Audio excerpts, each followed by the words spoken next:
Hi guys, so tuloy tayo sa discussion natin for CV loan, no? So sa builder in good faith naman tayo, saka builder in bad faith, no? So tandaan nyo, sa builder in good faith, saka builder in bad faith, ang may choice lagi yung owner.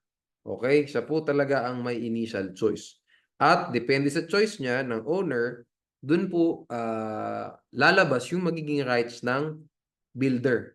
Okay? Whether good faith or bad faith siya. No? Wala pong choice ang builder in good faith.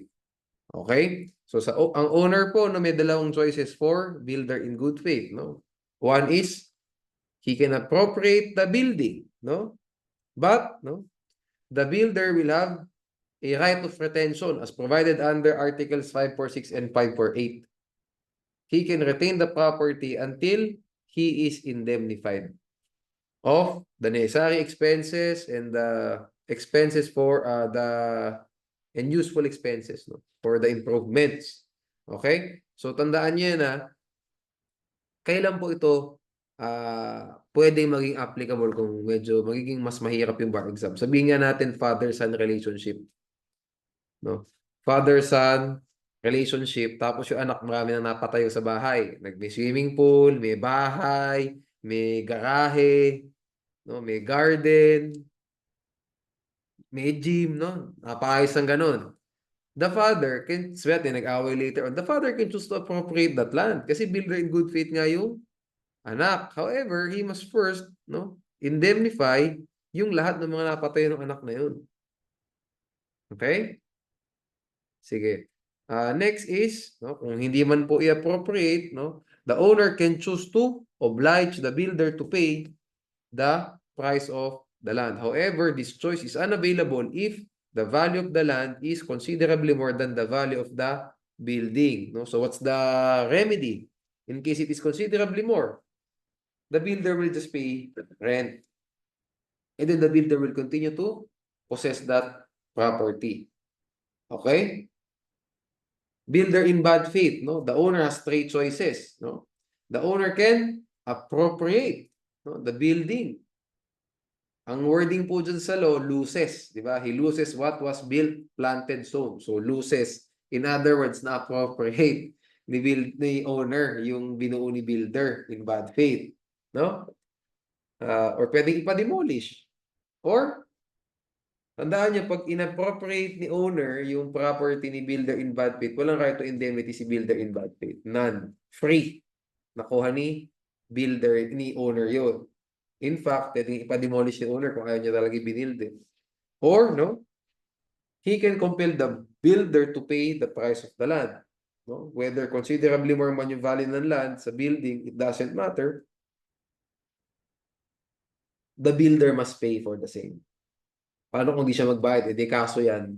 Di ba? Later on, pwedeng magkaroon ng execution. So, kung, di ba? Kung, di ba, babayaran nga niya, no? Compel. You compel him to pay the price of the land. Kung kailangan ubusin yung, di ba, properties ni builder in bad faith, hilahin lahat para lang mabayaran yung price na yun, so be it. Pero that will be a remedial question na, di ba? Masyado nang mahirap for the bar exam yun kasi dalawang topics na yun nag-cross eh, no? Anyway, in all of these choices, no, the owner has the right to damages. No? So he can appropriate, no, the builder can lose whatever he built, plus may right to damages si owner. Same thing for demolition, same thing for compelling to pay the price of the land. Okay. However, no, the builder has the right to be paid. The builder can claim necessary expenses. Pero syempre, kahit makakapag-claim po ng necessary expenses si builder, wala siyang right of retention. Unlike si builder in good faith na under Article 546, may right of retention until the necessary expenses and the expenses for the improvements were paid in full. Okay. Move tayo to next topic, no? Tandaan niyo po ito, next topic nga sabihin ko sa inyo, baka matanong sa atin sa bar. Okay, kasi chair's case po ito, no? It is yung ano sa topic on exorbitant interests. Tandaan niyo po, no? Tandaan niyo sa case law natin, kapag 2% per month ang monthly interest, no? Considered as permissible, valid siya. Kapag 3%, no? Exorbitant. So 3 times 13, di ba? 3 times 13, 3 times 12, so 36% per year. That is already exorbitant. O ngayon, yung pong chairs case na itatakel natin, no? Ano ba yung agreement, no, ng parties regarding the interest rate dito sa itatakel nating Supreme Court case? The name of the case is Manila Credit Corporation versus Viraomal. Manila Credit Corporation versus Viraomal, January 11, 2023 case. Ponente is Justice Mario Lopez. Okay. So, ayan.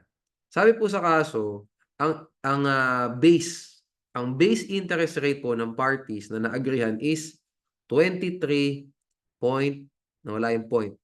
Okay. 23, asa na ba? 0.36. 23.36% per annum. Kung yung base lang po na interest rate ang nakalagay sa agreement, that is a valid interest rate, di ba? Kasi nga 2% nga pwede hanggang 24%, no problem. Pero ito po yung karagdagang impormasyon, karagdagang stipulations dun sa agreement nila, no? Nakalagay po dito, the court likewise found excessive the stipulated interest rate of 23.36% per annum and the additional 1/10 of 1% per day and 1.5% per month penalty under PN 71155, which all compounded monthly is 42% per annum. Tandaan yan. Duda ko, ito yung itsura ng facts. Yung base is pasok, 23.36, pero may additional interest rate. 1/10 of 1% per day and 1.5% per month penalty. Pag tinotal is 42%. That is an exorbitant interest. Kasi nga, lagpas-lagpas na siya. Ano ba legal interest natin ngayon? 6%? Aba, times 7 na. Di ba? 6 times 7, 42. Di ba? Okay. So, tandaan niyo yan. So, ngayon, attorney, what will happen kapag may contract of loan tapos exorbitant ang interest, no? So, ang mangyayari diyan, actually pwedeng may may remedial law aspect, no? May civil law aspect. Sa civil law aspect na lang tayo.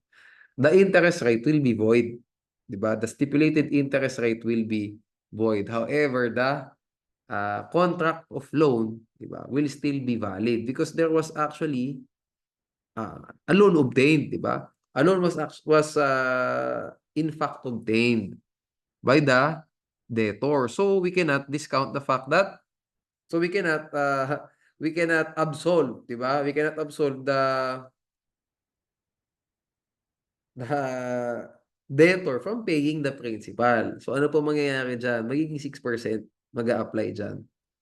The legal interest rate of 6% per annum will be applied, no, for the payment of that loan. Sabihin natin, 2 years yan, di nabayaran. Eh, di 1 million times 12%. That will be the interest rate. Okay? Legal interest siya instead. Of course, hindi naman pwedeng tawag dito, walang interest. No, kawawa naman din yung creditor kasi nagpautang naman talaga siya. No, so tandaan natin, no, dito po sa kaso na to sa Manila Credit case kasi yung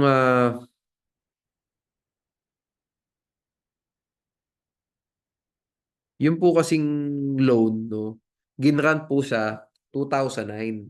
Kaya po ang sinabi po sa Supreme Court case, the legal interest rate in this case was 12% per month. Kasi nga 2009 po nagkaroon ng contract of loan. Kailan ba binago yung legal interest rate from 12% to 6%? No? BSP Circular, nawala. BSP Circular 799-13. It introduced a revised rate of interest, no, from 12% to 6% per annum, effective July 1, 2030. So ngayon, tatanungin kayo, assuming na wala, nakalagay na year doon sa tanong, silent.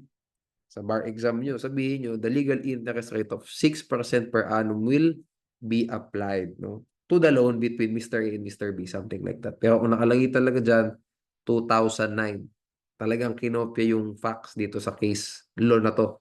Case law tuloy. Sa case na to, ba't may law pa sa dulo? Sa case na to, you should answer 12%. Because no, at the time, because BSP Circular 799/13, no, which changed the legal interest rate from 12% to 6%, only became effective on July 1, 2013. Thus, the legal interest rate before that period, such as in 2009, should be 12% per annum. You should answer like that. Okay? Sige, you get the point. Ngayon, move tayo to the next topic, no? Saan na tayo yung innocent purchaser for value, no, sa mirror doctrine, no? So ano po ba yung mirror doctrine? Okay. As a general rule, no, every person dealing with the registered land may safely rely on the correctness of the certificate of title and is not obliged to go beyond the certificate to determine the condition of the property. Tandaan nyo po yung tatlong exceptions dito. Yun ang important talaga. Kasi pwedeng gawing hybrid yung tanong sa inyo, may bangko. By the way, gusto ko na rin banggitin to kasi kung di man kayo matanong sa civil law, baka sa commercial law kayo matanong kasi banking.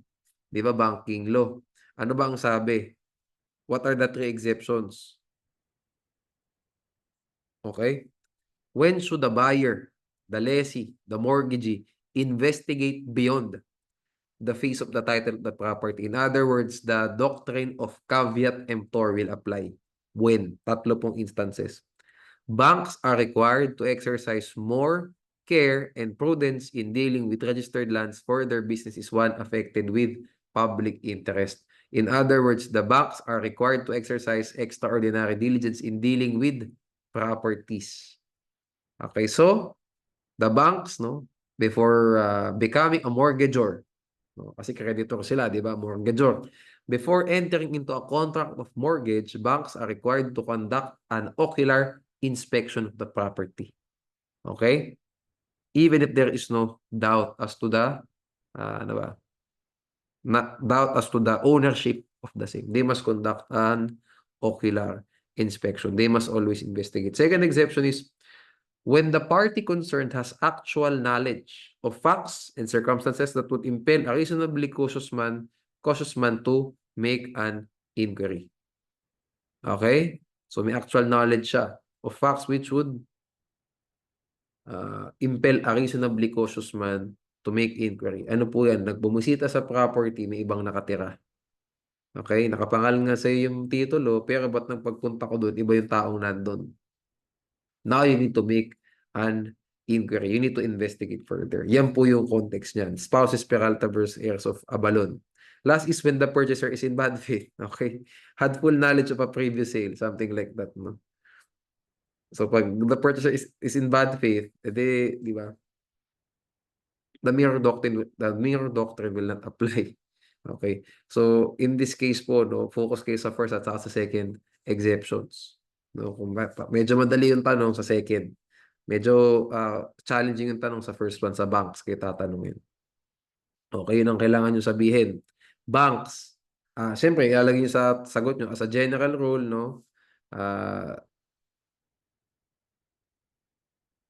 The buyer, di ba? Every person dealing with a registered property does not have to go beyond the certificate of title.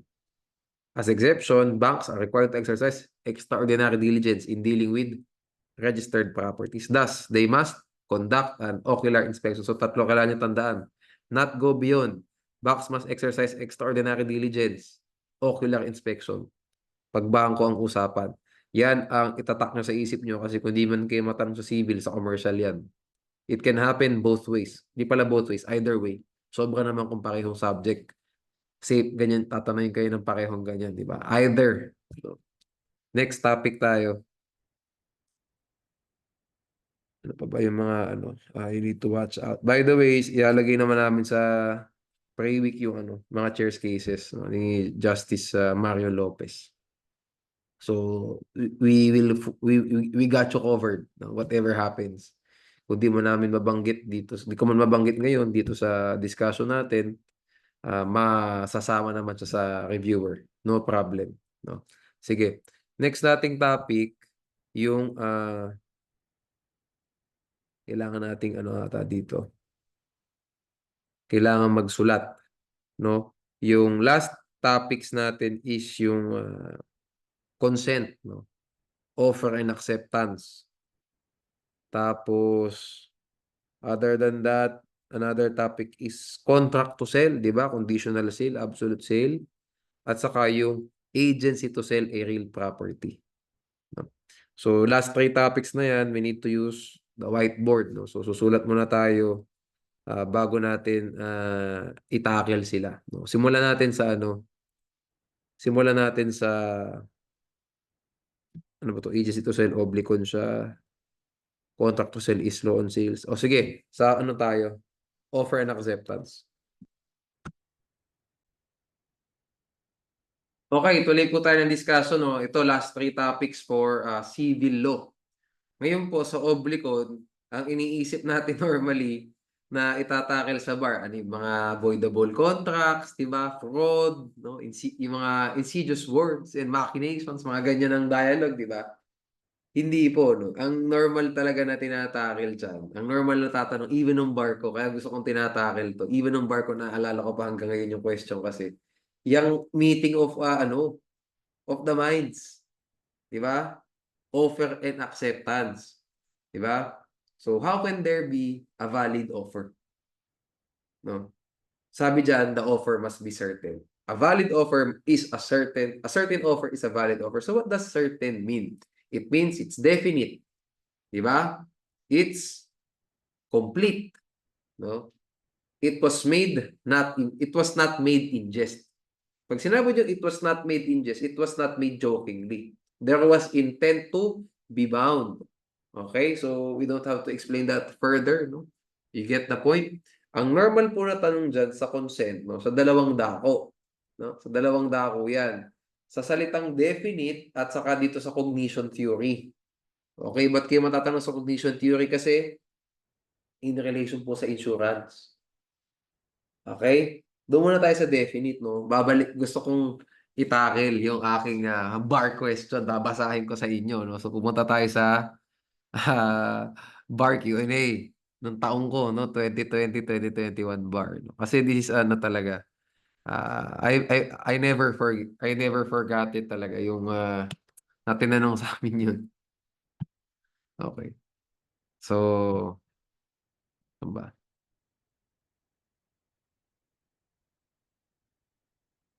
Ayun. Question number, ano tayo? 9?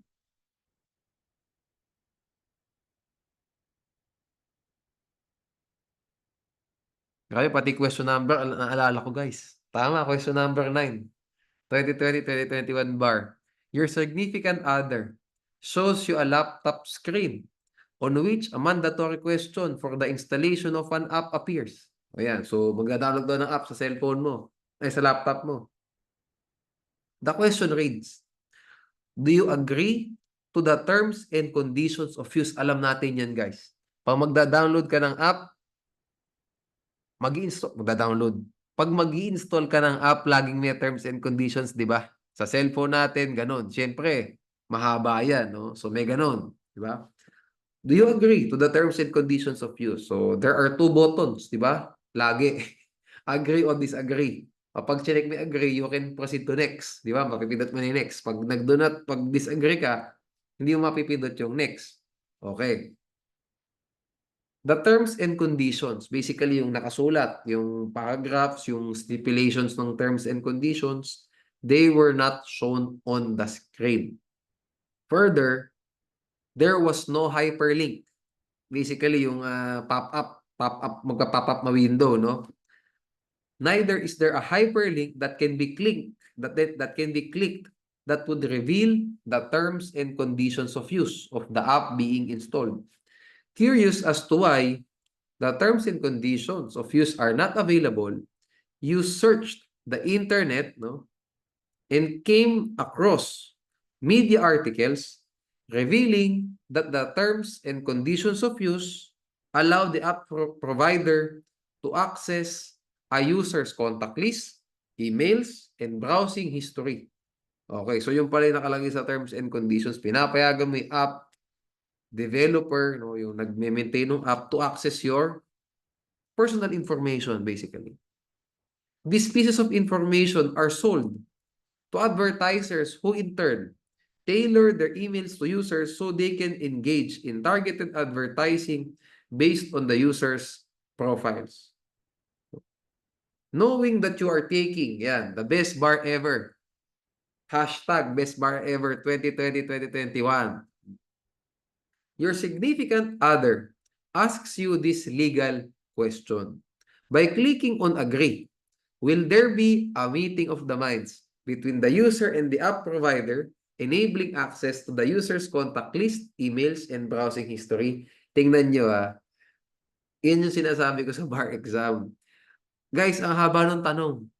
Di ba? Ang haba ng tanong. Probably, kung hahatiin natin yan, 3 paragraphs eh. Di ba? Yung unang paragraph is yung hanggang alternative responses. Agree or disagree. First paragraph. Yung second paragraph is yung mga hyperlink. Di ba? Ang dami, and then later on yung question mismo. So many paragraphs for the question. But how can we answer this question? Do we need to factor in by Data Privacy Act? Of course not. Of course not.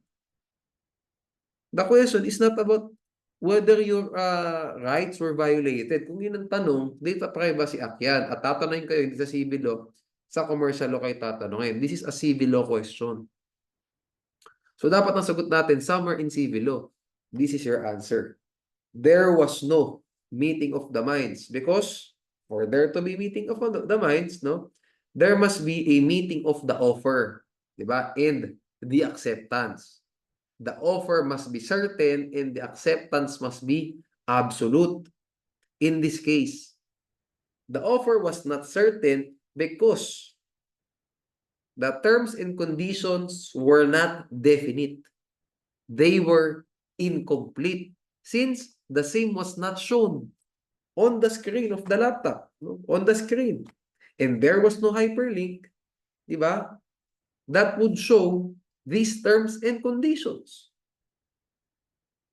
Thus, there was no meeting of the minds since there was no valid offer, since there was an invalid offer in the first place. You will answer like that. Hindi ko binasa yung sagot natin sa bar Q&A na Word doc. Sinagot ko lang to from the top of my head, just using what we read here. Okay, you answer like that. Okay? Anyway, you can use your own words. Ang sinasabi ko lang, you need to mention yung certain. Okay, why is this not certain? Kung hindi certain yung offer, edi invalid. Like that. Okay, dito naman tayo sa cognition theory. Alam naman natin that magkakaroon lang ng perfected. Di ba? Mape-perfect lang yung contract. Di ba? Magkakaroon lang po ng consent. Paano nilagay nito? Di pala contract is only perfected. Consent is only manifested. Yes, mali. Consent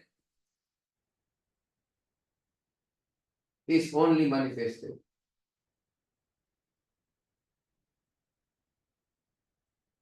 From the time the acceptance of the offeree, di ba? Came to the knowledge of the offeror. So, gawa natin ng example sa insurance. Kasi, ano tawag dito? Para matanong tayo, baka matanong tayo both ways, di ba? Ano yan? Yung made-deny ba? Tama bang dininay ng insurer yung ano tawag dito?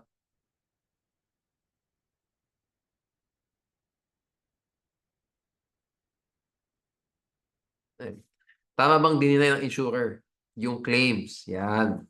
Tama bang dininay ng insurer yung claims ng insured? Wow.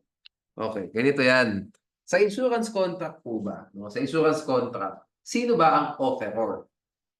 Offeror kasi nakalagay dito sa Article 1319 Offeror na lang ako. Sino ba ang offeror in that case?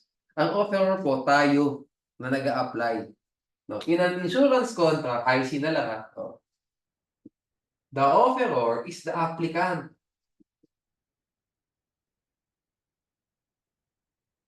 Di ba? Gawin nating mas buo. Alam naman natin, maraming insurance company na nag-advertise. Di ba? Advertise online. Di ba? Sa life, prioritize your life. Hindi pala. Prioritize your family, prioritize your health. Kapag health insurance, advertisement yan. That is not an offer. Di ba? Advertisement yan. Di ba? Nasa civil code din yan, no? Specifically, nakasulat dyan yung unless it appears otherwise, di ba? Business advertisements of things for sale are not definite offers but mere invitations to make an offer. Nakalagay ba lahat ng details ng terms and conditions ng insurance contract pag gumawa sila ng advertisement? Of course not. Di ba? It's an endorsement, di ba? It's an endorsement to like it's an advertisement, whether sa apps natin nakakita or sa TV. That's just an advertisement. That advertisement invited, di ba? Tingnan nyo. Dapat ganun lang talaga, guys, no? Hindi ka nabanggit before, banggitin ko na ngayon. Ang civil law lang talaga, no? You have to be courageous enough. Tandaan nyo, ang civil law, except family code talaga maraming cases eh. Ang civil law, civil code, you just have to know how to analyze, you just have to know how to apply the provisions. Hindi po siya ganun ka-case heavy. Unlike poly, no? Unlike labor, no? Ayan, tama. Buti na bukit kay labor kasi PM schedule yun, di ba, ng second day. Unlike labor po, mas konti ang cases na kailangan nyo sa civil law para pumasa.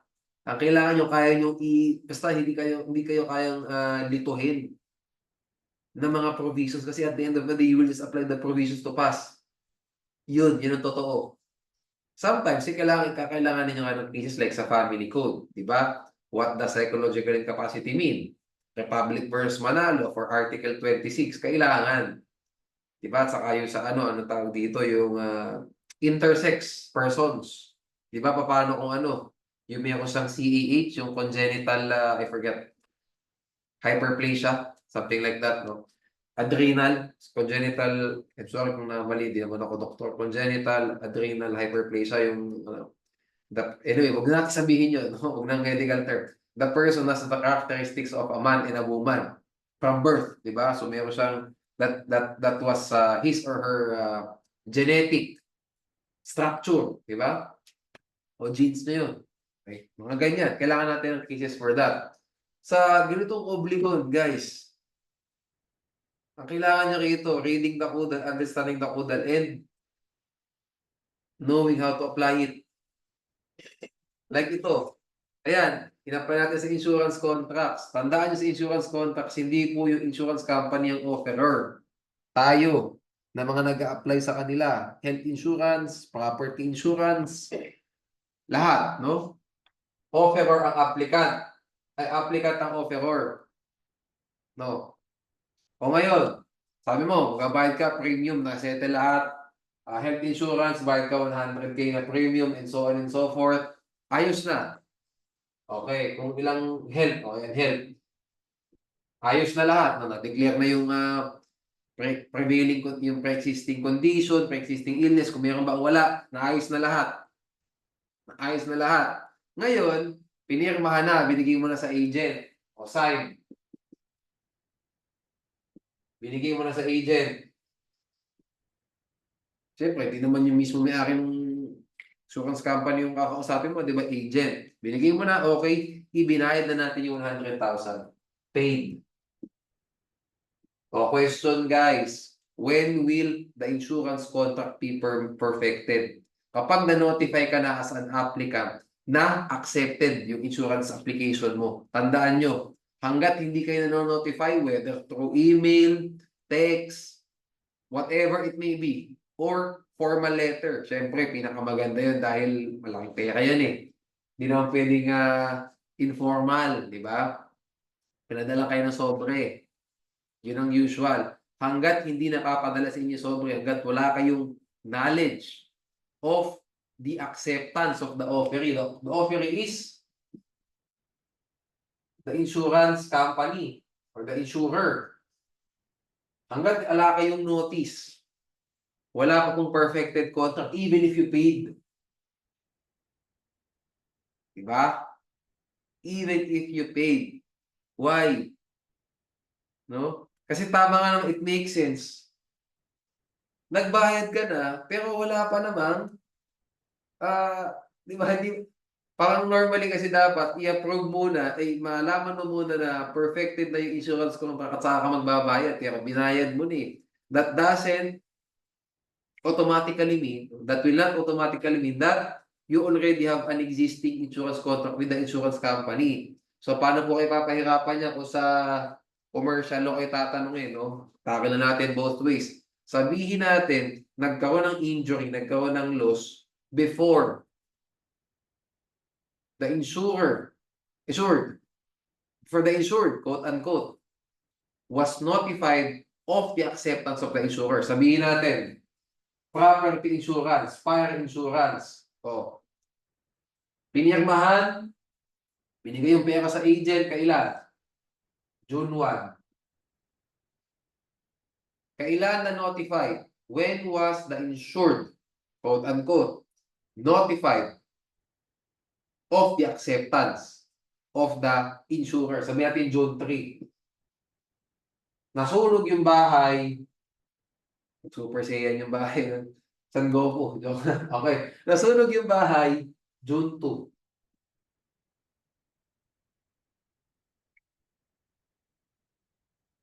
The insured, quote unquote, the insured claimed the proceeds of the insurance contract. Should it be granted? The answer is no. It should be denied because there was no perfected contract. Why?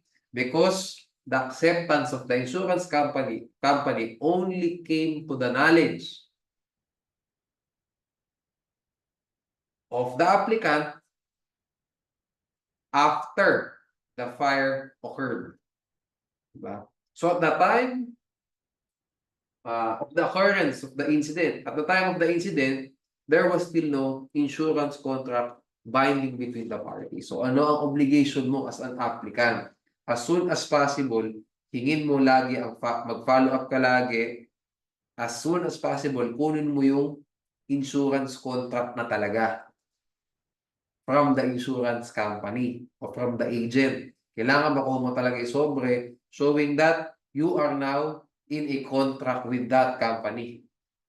Hanggat hindi mo nakukuha yan, hanggat wala kang abiso na approve na yung kontrata, hanggat wala, guys, kahit fully paid yung premiums, your claims can be denied. Remember that. Ang pinaka-important, makuha nyo yung notice. Kasi kayo offeror. Di ba? Napag-apply na natin, pati yung ano na yan, di ba? Advertisements. Kasi akala nyo, ang insurance company yung offeror kasi sila nag-advertisement lagi sa TV, no? No. That's just an invitation for you, the applicant, to make an offer. Get the point? Let's move to the next topic, no? Agency to sell real property. No? Correlation po ng law on agency and obligor. Okay? Agency to sell a real property must be in writing. So, SPA yan, di ba? SPA, no? To sell this parcel of land, that must be in writing. If it is not in writing, the sale is void. Okay? The sale is void. If the agency to sell a real property is in writing, but the contract of sale is not in writing. Sabihin natin, the agency to sell real property is in writing, pero yung sale orally made. What's the status of the sale? The sale is unenforceable. No? But there was a valid contract of agency. There was a valid SPA. Tugtagan natin. Sale is void, tapos syempre, dito, bigyan dito. SPA is valid. If both are in writing, hindi pa valid yung sale. Valid sale. Okay? Next. There was an SPA. Agency to administer real property. Basically, a person was given the right to administer a real property. Later on, that administrator sold the real property. He sold it. What's the status of the sale? The status of the sale is void. Correlation to guys. Kasi nga, no agency to sell. Hindi nga siya in writing eh. Hindi nga orally made eh. Wala kang agency to sell at all ng real property. Okay? So we cannot say na unenforceable yan kasi may right to administer siya. Wrong. Ang agency to sell real property in writing dapat. So you need to secure a separate SPA for that. If you are not able to do so, void yung pinaka-sale. Even if you have an authority to administer the real property. Okay, correlation yan ulit ha. Tandaan nyo. May SPA ka to administer. You sold the property without a corresponding SPA to sell that real property, that parcel of land. The sale is void. Hindi lang siya unenforceable. Okay? Ngayon, let's change it. Let's change the facts. Sabihin natin, agency to sell, movable. Personal property. Personal. Not in writing. Nagkaroon ng bentahan. What's the status of the sale? It's unenforceable. Ayan na, attorney, nagulo na. It's unenforceable because yung number 1, di ba? Number 1 sa article, ano pangalan ng article? Nawala, 14. Madali lang guys, bigyan niyo ako ng ano. Nawala yung article number sa isip ko.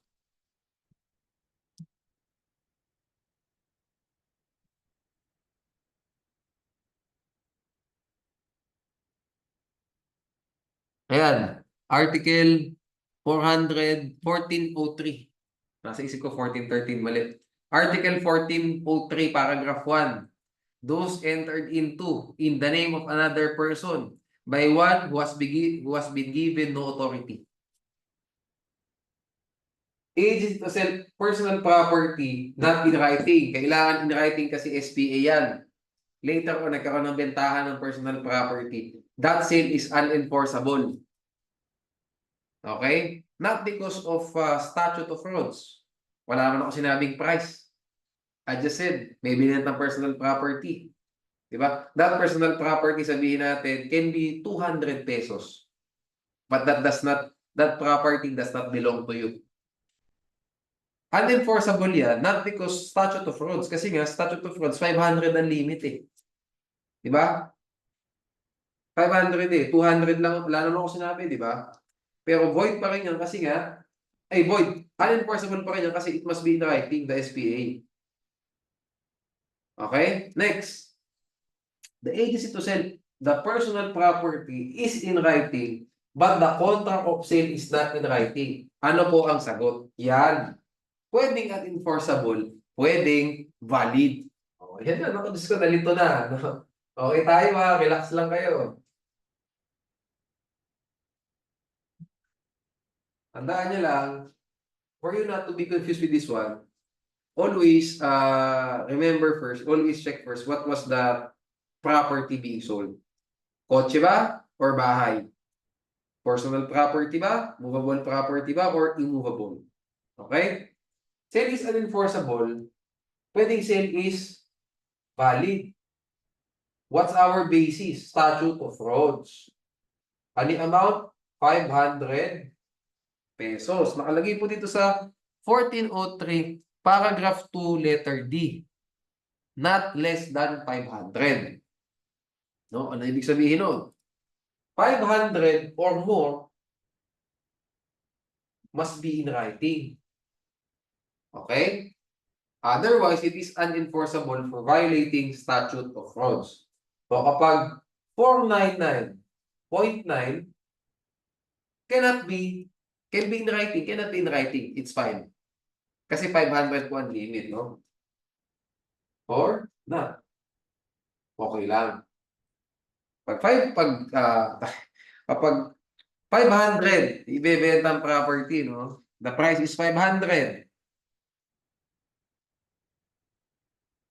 Yeah. No? 500, 501, 600, 700. Pag yun po ang pricing, kailangan in writing. Otherwise, unenforceable. Pero pag 499, 490, 480, 450, even if not in writing, valid siya. Ay, yeah. Kasi pag buhat in writing, walang problema.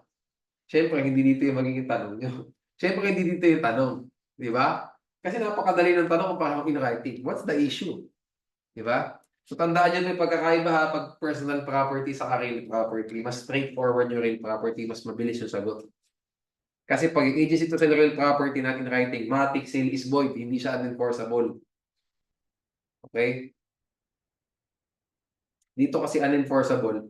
Kasi 1403, paragraph 1. Ano yan? Yun yung alam nating unenforceable contract, di ba? Yung normal nating alam, no? Sale, not given authority.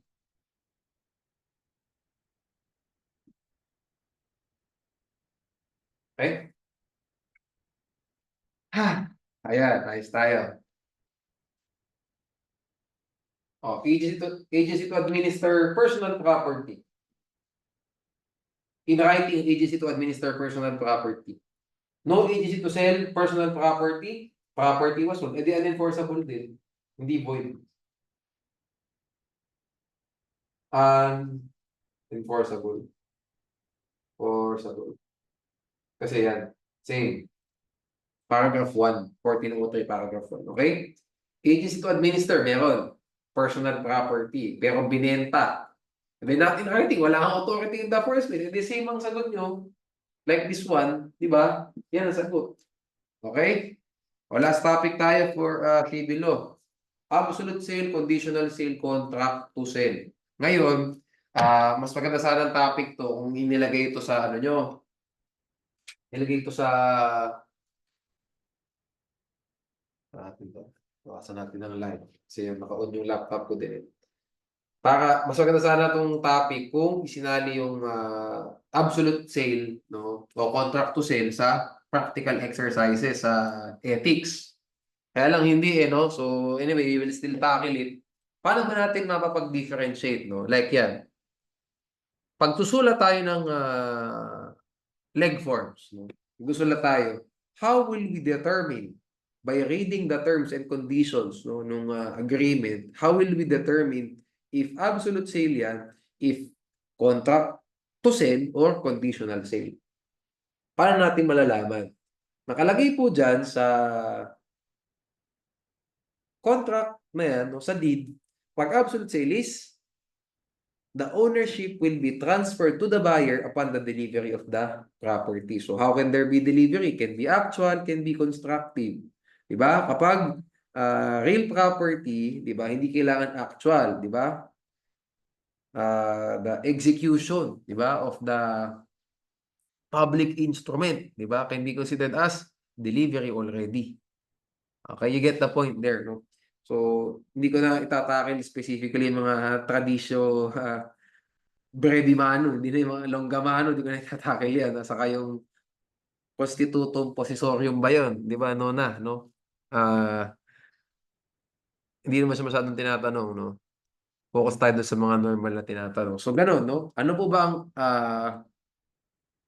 ba ang usual nyo makikita sa DOAS, sa deed of absolute sale, no? Ownership will be transferred to the buyer upon the delivery of the property. Something like that, no? Kasi sa absolute sale, hindi po kailangang magkaroon ng full payment of purchase price before there is transfer of ownership. Delivery of the property is the only thing required, no, for there to be transfer of ownership. So conditional sale naman, no, ownership will be transferred upon the fulfillment of the condition. So hindi po yung delivery. Kasi in conditional sale, maybe, no, most of the time, the property was already delivered to the buyer. But the buyer will only have a right to possess for the meantime. He will acquire ownership over the property once he fulfills the conditions provided in the deed. Ano po yung usual condition na yan? Full payment of the purchase price. No? So nakalagay dyan, no? Dapat ang nakasulat sa deed, no? Ano yung nababasa nyo dapat sa facts nyo? Ownership will be transferred to the buyer upon the full payment of the purchase price. Pag ganun ang dialogue, sa facts ng sagot, sa facts sa bar question nyo, that is a contract of conditional sale. Okay? Or deed of conditional sale. Okay? Tandaan nyo dyan, magkakaroon ng transfer of ownership as stated in the contract. Magkakaroon ng palitan ng transmission of ownership. Pero ang ano diyan, ang kakaiba is you have to fulfill some conditions first. Paano naman ang contract to sell? Ownership will not be transferred. Okay? Ownership will not be transferred as stated in the contract. No? Ang sabi sa contract, ito ang template, guys, no? Pag naging lawyer na kayo, madalas kayong papagawa ng deed of sale. Okay? O contract to sell. Actually, no, in practice, no, madalang yung conditional sale, to be honest with you. Ang madalas po talaga to sell at saka DOAS, absolute sale. Yan talaga yung normally ginagamit. No? Sabihin natin, gustong i-secure ng seller na makabayad muna in full yung tao bago tayo magkaroon ng palitan ng titulo. O palitan ng titulo. Bigayan ng titulo. Ang i-execute talaga in practice is contract to sell.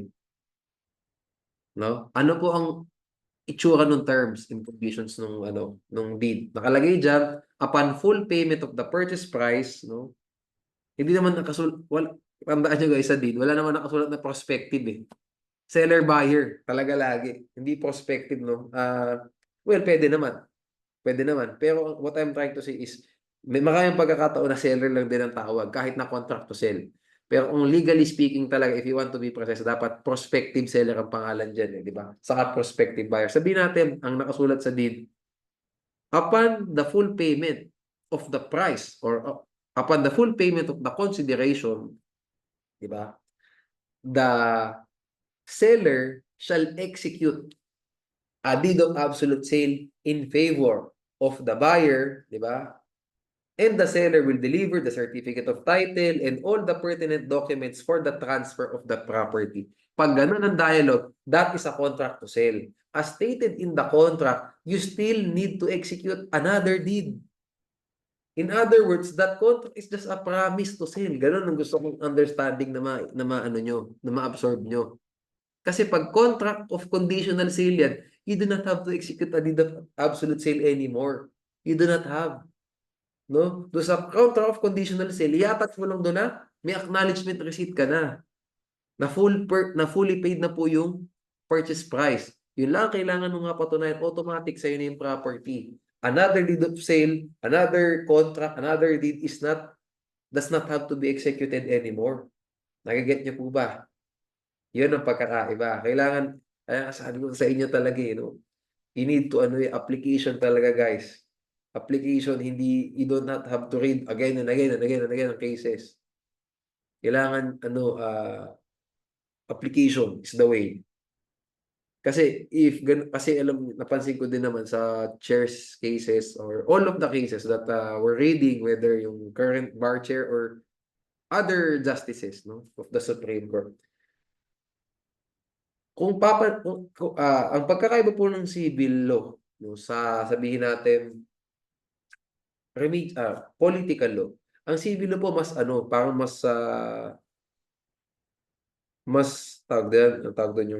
mas pangmatagalan yung mga doctrines. Sa political law, tama, it's political law, di ba? Evolving yung doctrines lagi kasi we need to factor in the current environment, di ba? Ano ba yung buhay ngayon, no? Kasi political law siya. No? Di ba? And that will determine kung ano ba yung how will we interpret the provisions now? Di ba iba? Sa civil law po, mas yan talaga. Mas hard, no? Parang mas settled yun. Mas settled na talaga siya regardless of the situation in the Philippines. No? The environment in the Philippines, it doesn't parang change that much, no? So pag alam nyo, get nyo yung ganyan na, basically basic at basically basic. Simply, no, yung basic and simply, if you can understand the basic principles ng civil law, sa bangang kasong babasahin nyo later ang puro yun. Right of way, yun, lagi. Yung adequate outlet na yun, lagi pinagtatalunan. Doon lagi nagkakatapos yung kaso. More often than not. Same thing dito. Pag nakita nyo sa facts na kailangan pa mag-execute ng another deed bago magkaroon ng as stated in that contract, hindi po conditional sale yan. Kasi nga, a conditional sale does not need another deed before there can be a transfer of ownership. We just have to fulfill certain conditions before for there to be transmission of ownership. Pag sinabi mo kailangan pa ng another deed, that is just a promise. Contract to sell. Ganun lang. With that being said, nag-get na natin ngayon yung pagkakaiba ng tatlo. Let's go to the other topics. No?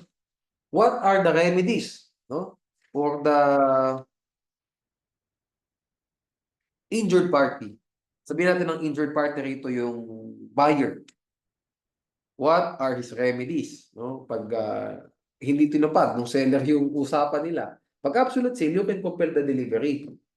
So action 4, specific performance with damages. Di ba? Kasi yung damages is an added relief. Di ba? Kasi syempre, breach of contract eh.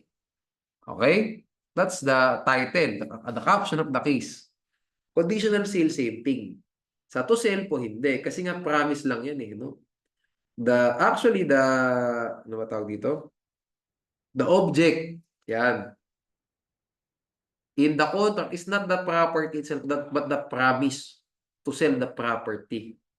And that promise was violated. That promise was not, the promise was broken. Ayan, ako, Diyos ko, naging love life na. The promise was broken. So what's the remedy? No? What's the action pala? Muna po pala remedy. What's the action, no, that the buyer can file against the seller in case the terms and conditions of the contract to sell were violated? Action for damages. So, ano yung reliefs mo? Damages lang. Action for damages nga yung pangalan ng caption eh. Yung pangalan ng kaso eh. Diba? So, action for damages siya. Diba? Ano na tayo, crossover na tayo sa remedial law. Next. The rules on double sales will apply sa absolute sale sa conditional sale, not to contract to sale. Kasi nga, iba siyang contract eh. Recto law applies to absolute sale, contract to sale, not to recto law applies to conditional sale and absolute sale, but not to contract to sell. However, for Maseda law, applicable sa lahat. No? Mas ano siya, mas flexible. Pero tatandaan nyo lang, no? Ano na, tangent na lang. Recto law and Maseda law applies to sale. Hindi siya nag-a-apply sa loan. Ano po ba kasi ang usual setup ngayon sa ano? Baka pahirapan lang kayo, no? Ano ba usual setup sa sa pagbibili ka ng kotse ngayon? There would be a partner bank. Maglo-loan ka 5 years, 20% down payment, 5 years to pay yung excess, yung balance. You're not paying that to the car manufacturer, yung balance. You're paying that to a bank. The bank will fully pay the balance sa car manufacturer. So basically, panalo-panalo pa yung car manufacturer in this case. Binaya kami down payment, sabi natin, 1 million. Tapos yung balance, babayaran in full ng bangko. So later on, kapag nagbabayad ka na ng balance mo, you're actually paying to the bank. Not to the car manufacturer, not to the car brand. The transaction, your transaction with the car manufacturer was already fully executed. Fully consummated. It is done. No? Wala na kayong ano dyan. Wala nang hindi na bayaran. No? Ang kailangan mong bayaran ngayon yung bangko.